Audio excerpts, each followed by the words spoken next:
জুলাই গণ-অভ্যুত্থান উপলক্ষে নোয়াখালীর সোনাইমুড়ীতে মাসিক নকিব পাঠক ফোরামের উদ্যোগে আয়োজিত কুইজ প্রতিযোগিতার পুরস্কার বিতরণ অনুষ্ঠিত হয়েছে।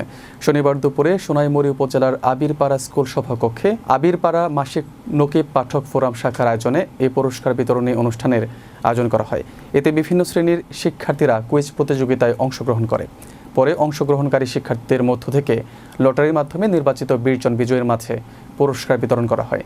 নকিব পাঠক প্রোগ্রাম বাস্তবায়ন কমিটির আহ্বায়ক মোহাম্মদ মেহরাব হোসেনের সভাপতিত্বে অনুষ্ঠানে প্রধান অতিথি হিসেবে উপস্থিত ছিলেন ন্যাশনাল ডিবেট পার্লামেন্টের সভাপতি মোহাম্মদ হাবিবুর রহমান।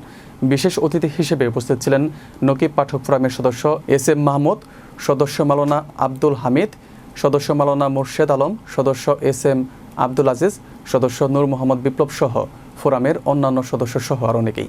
অনুষ্ঠানে বক্তারা বলেন, শিক্ষার্থীদের মেধা ও জ্ঞান চর্চায় উৎসাহিত করার পাশাপাশি জুলাই গণ-অভ্যুত্থানের ইতিহাস ও চেতনা সম্পর্কে নতুন প্রজন্মকে জানাতে এই ধরনের আয়োজন গুরুত্বপূর্ণ ভূমিকা রাখবে। নিয়মিত পাঠাভ্যাস ও গান চর্চার মাধ্যমে শিক্ষার্থীদের যোগ্য ও সচেতন নাগরিক হিসেবে গড়ে ওঠার আহ্বান জানান তারা।